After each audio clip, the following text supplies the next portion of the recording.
ఉన్నారు అంటే అన్న నందమూరి తారక రామారావు గారు అన్న విషయాన్ని కూడా మీకు తెలియజేస్తున్నాం.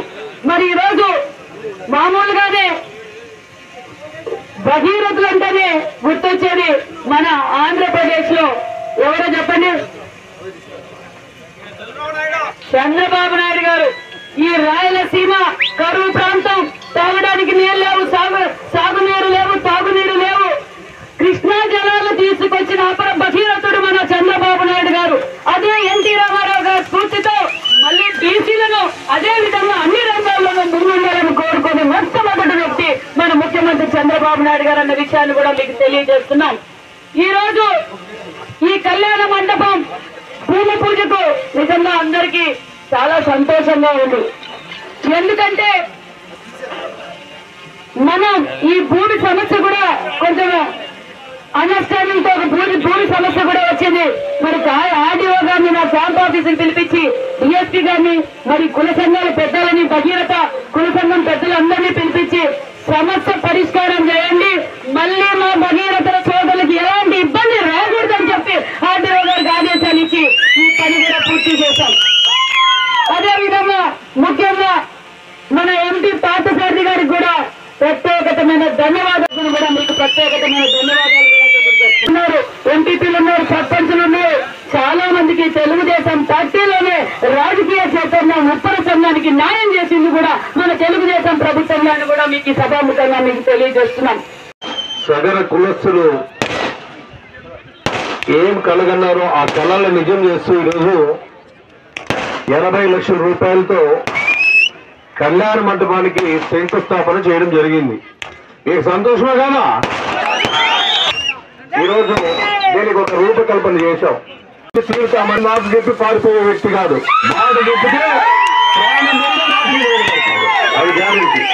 ఎలక్షన్ ముందు ఒక ఇన్ఛార్జ్ గా మాట చెప్తా, ఏ కష్టం వచ్చినా ఏ నష్టం వచ్చినా కార్యకర్తలకు అండగా ఉంటా. ఎవరో శంకరనారాయణ మంత్రి అయినా కూడా మా రేటుకు భయపడేవారు, కానీ ఎక్కడ ఇది కాలేదు, ఎక్కడ డిస్టర్బ్ కాలేదు. ఆ విధంగా నియోజకవర్గాన్ని కాపాడుకుంటూ వచ్చాం. 40 ఏళ్ళు సుదీర్ఘమైనటువంటి రాజకీయం చేశాం. కానీ నాకు బాధ వేస్తా ఉంది, ఇప్పుడు ఈ నియోజకవర్గాన్ని కాపాడుకోవాల్సినటువంటి బాధ్యత మా ఇద్దరి మీద ఉంది. అక్కడక్కడ కొంత స్వార్థపర శక్తులు ఉన్నాయి. వీళ్ళిద్దరూ మాట్లాడుకుంటే మా పబ్బం ఉడుకుతున్నటువంటి పెద్దలు ఉన్నారు ఇక్కడ. దాన్ని కూడా నేను తీవ్రంగా ఖండిస్తా ఉన్నా. ఇంకా పెద్దలు వాళ్ళు కూడా హెచ్చరిక జారీ చేస్తున్నా.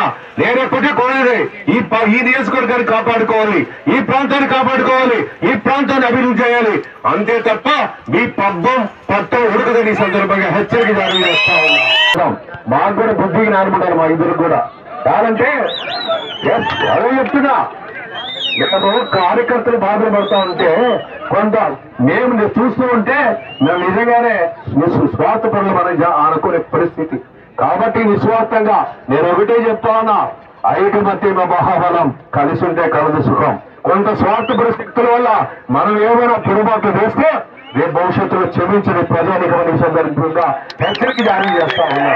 చేశారు, నాకు బాధేస్తుంది. పరిటాల రవీంద్ర గారు నేను కలిసి పనిచేస్తాం, ఎక్కడ విభజన లేదు. అదేవిధంగా రామచంద్రారెడ్డి నేను ఎంపీ, ఆయన జడ్పీ చైర్మన్ గా నేను పనిచేసాం. ఇప్పుడే వచ్చాయి, అది ఎందుకు వచ్చిందో, ఆ రోగం మాయా రోగం ఎందుకు వచ్చిందో తెలియదు.